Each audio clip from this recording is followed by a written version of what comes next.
Ladies and gentlemen, we live in some dark times right now, as possibly the brink of the Third World War hangs over our heads. So the US decided to bomb, not the US, Washington decided to bomb Iran while I was recording this video. So I'm removing this bit. I don't like it anymore. We may or may not have some trouble brewing, but I'm not here to fearmonger. That's not what I'm here to do. Instead, I'm here to fearmonger.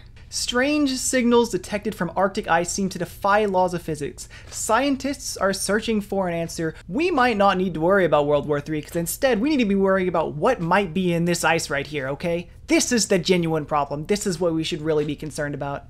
You see, stuff like this is how you know we don't know nothing about our planet. So scientists in Antarctica have found this radio wave pulse from beneath the ice. These radio waves are coming from thousands of kilometers below the ice, which scientists say should be impossible. So the scientific community doesn't even know what it is. See, that's what I'm saying, man. We trying to know everything about outside of our planet, and we don't know what's even going on our planet. What could be actively shooting out a signal from beneath the ice? Aliens! Aliens! It's aliens that are sending out the signals from beneath the ice. Or not, it might not be aliens, but there's a good number of things that could come out of the Arctic ice, or just kind of from the Arctic in general. You know, this little bit that I'm gonna go on in like a couple seconds here, we're not gonna focus it on things that may or may not be able to emit radio signals from beneath the ice in the Arctic, okay? There are some things on here that may or may not be able to do that, but a bunch of these can't really emit radio signals from beneath the Arctic. I mean, hey, maybe they can, and just in the lore or in their mythology, it just isn't like noted about. But what I can say is that all these things have come from the Arctic. So let's put up a little tier list here from world-ending to actually genuinely good of the things that might come from the Arctic and cause problems. First on the list, The Thing, from the book or movie Who Goes There? Actually, I think it was a movie. It was a movie, right? Okay, the book was Who Goes There and the movie was The Thing. Anyways, The Thing was a creature that was found in the Arctic. Here's a little shot of its spaceship right here. Basically, what The Thing is and what The Thing does is it's an alien creature that can reproduce by infecting living beings and turns them into another one of itself.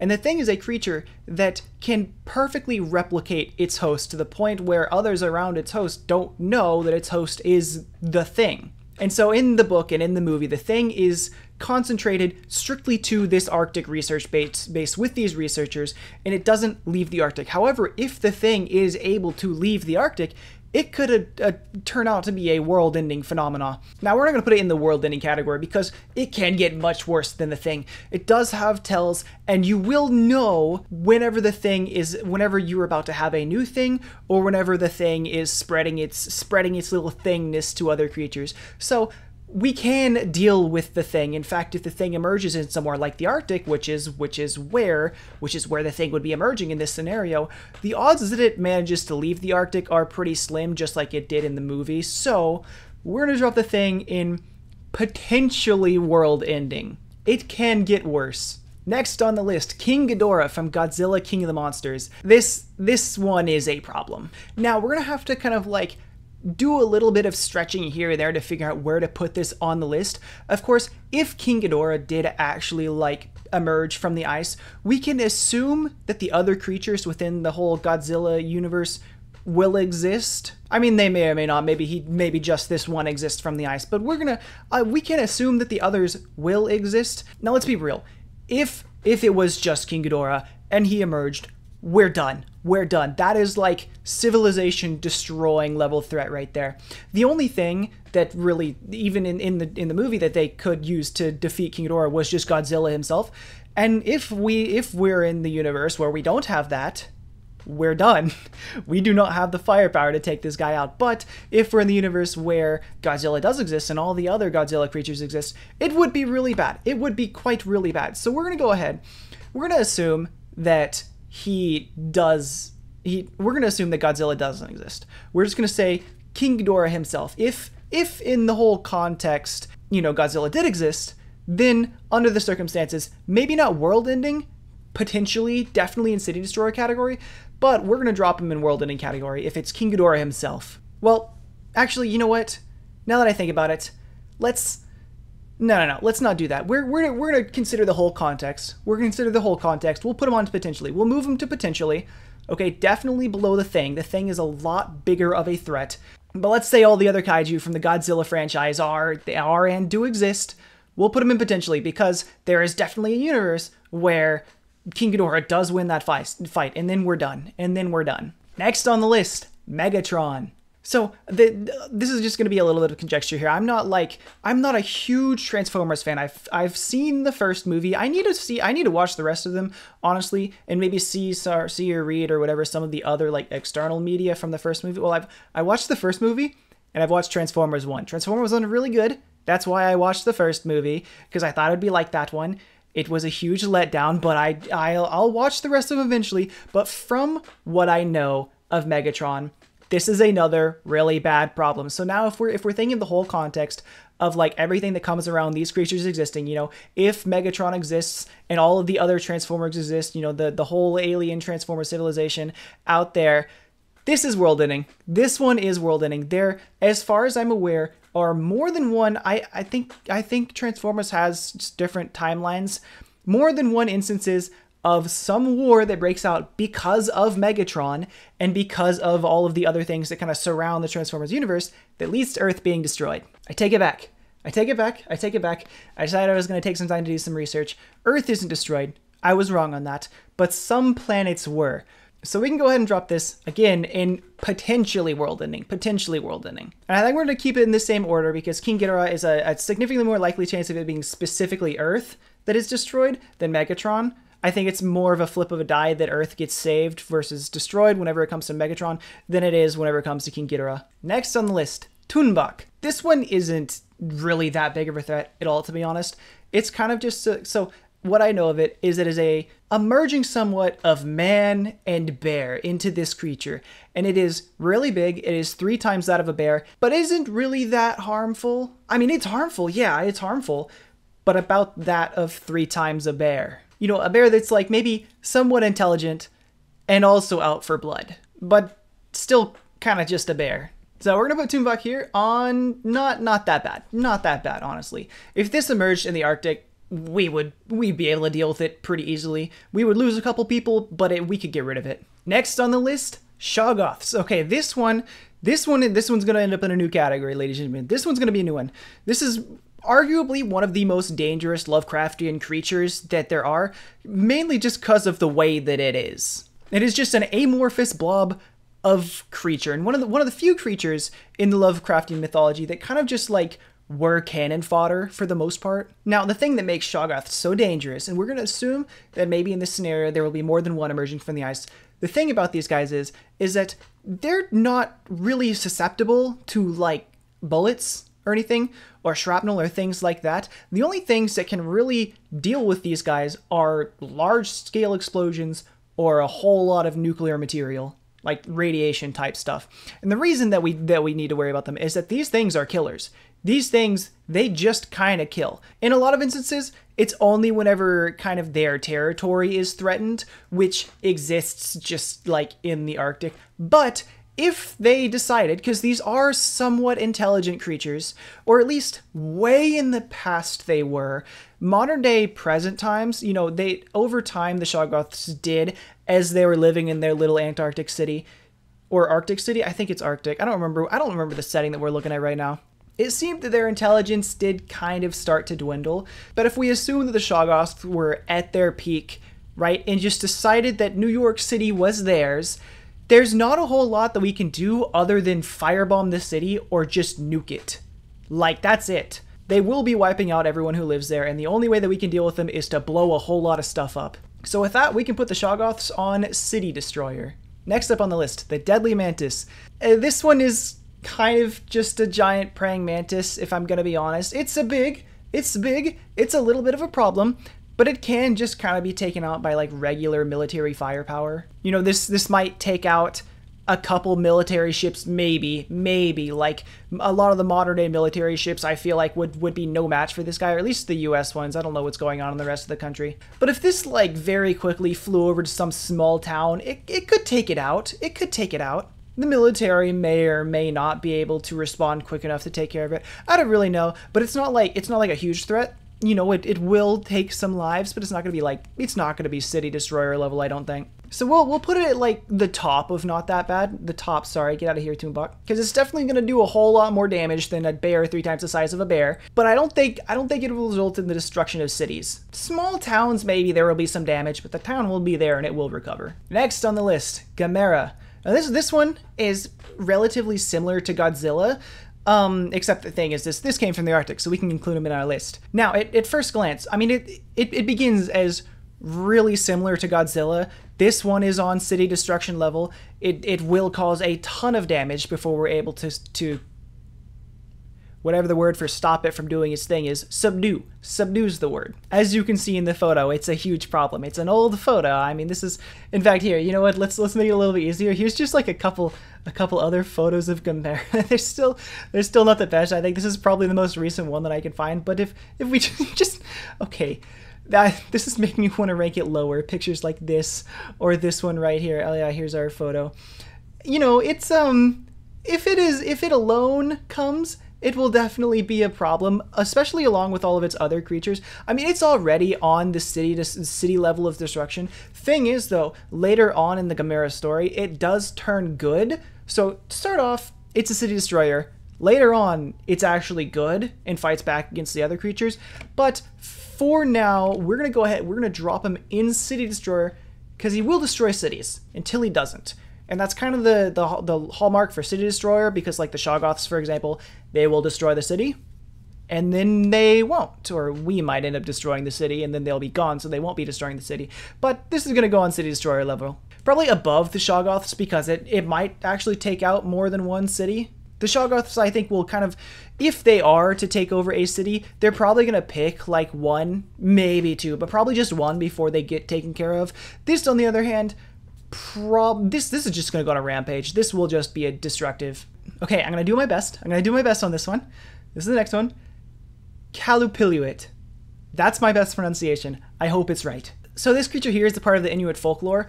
So it might not necessarily be around the location where we're having this thing emerge from, but I'm going to put them on the list because they exist within the region, and, you know, they could be, they emerge from under the water, which is, you know, where the radio waves could be coming from. They're definitely not the one creating them, but you know, let's just say they do. Now these creatures are, as a lot of creatures in folklore are, they kind of just exist as a way to like keep children from doing things that kids aren't supposed to do. This one, for example, is what it does is it emerges from the water whenever children get too close to the water's edge and then snatches them up and steals them away. That's what this does. So it's not that bad. This won't destroy cities. It won't, you know. And right below that is is not that bad. So, you know, this is definitely going on not that bad level.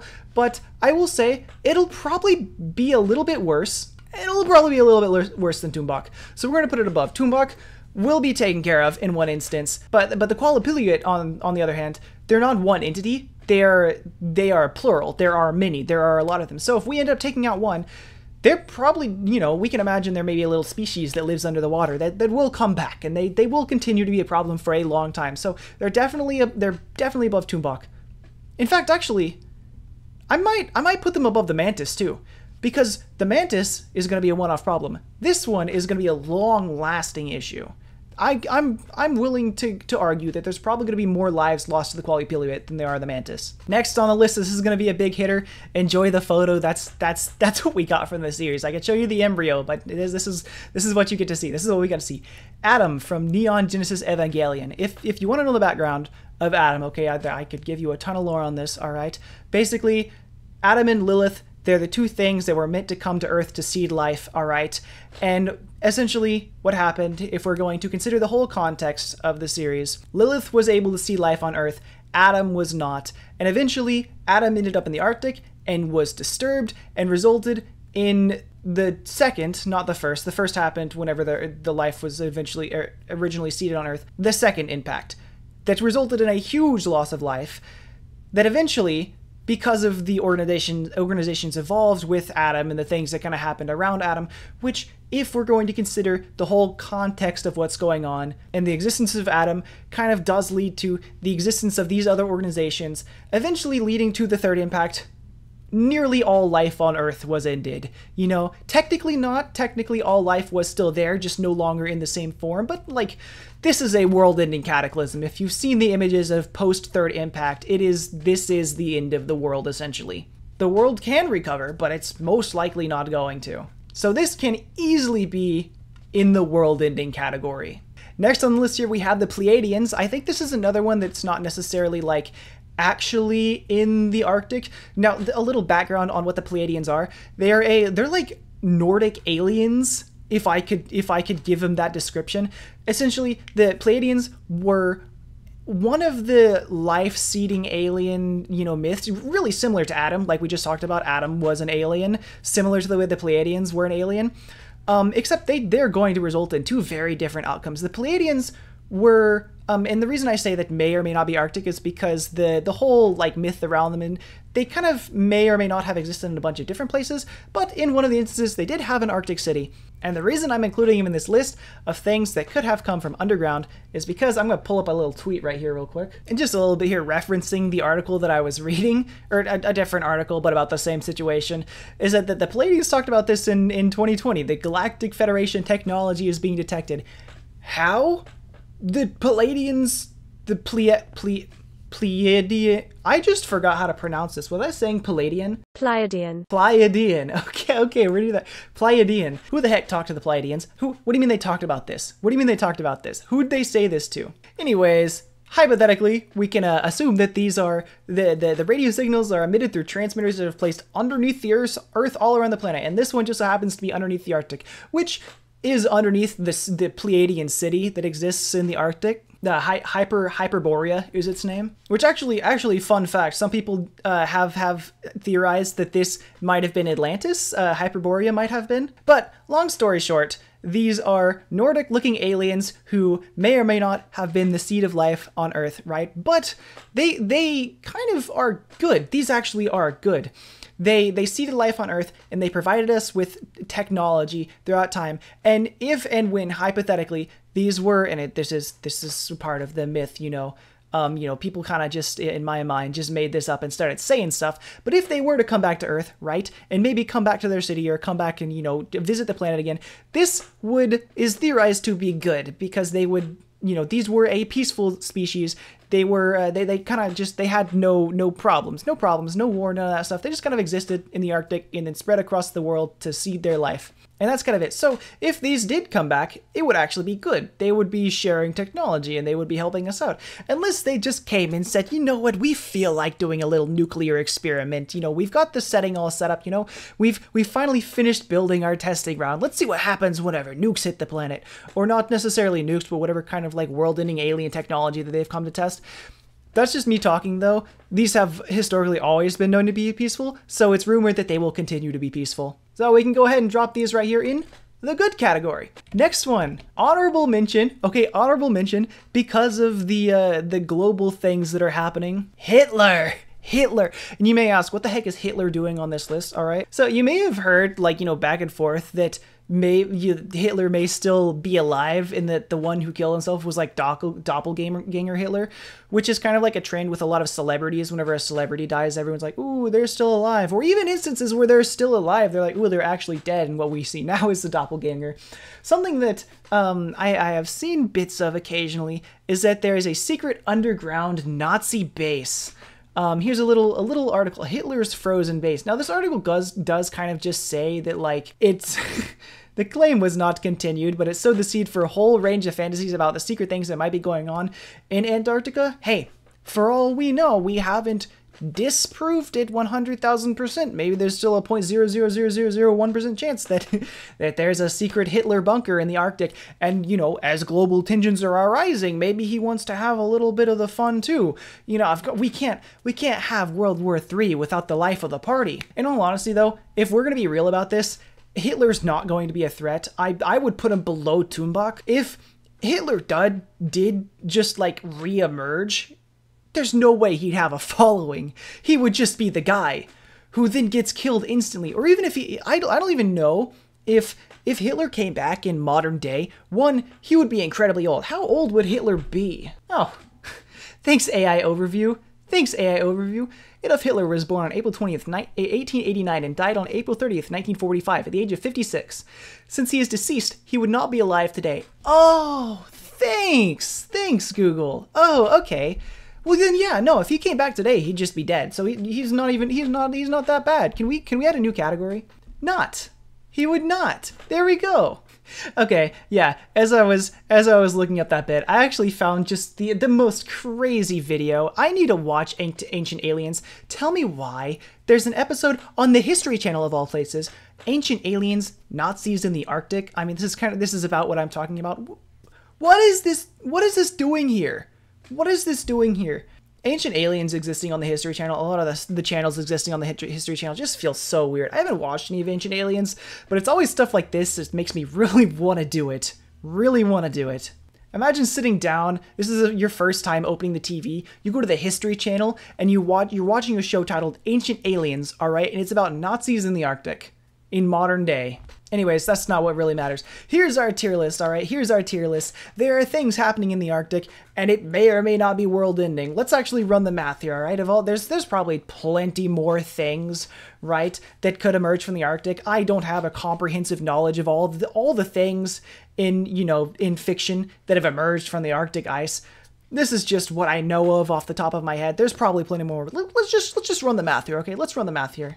There's a 10% chance that it's world-ending, a 30% chance that it's potentially world-ending, a 20% chance that we're going to lose a city or two, a 30% chance that you'll hear about it in the news, a 10% chance that life will get better. So that gives us, if we do some very rough rounding here, a 50-50 chance that you're going to die.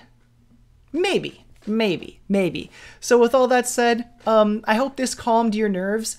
There's a whole lot of things going on in the global politics scene, all right? But that's not really, you don't need to worry about that right now, because there might be a 50% chance that the world ends in a different way other than nuclear annihilation. Anyways, there's our tier list. I'll see you later.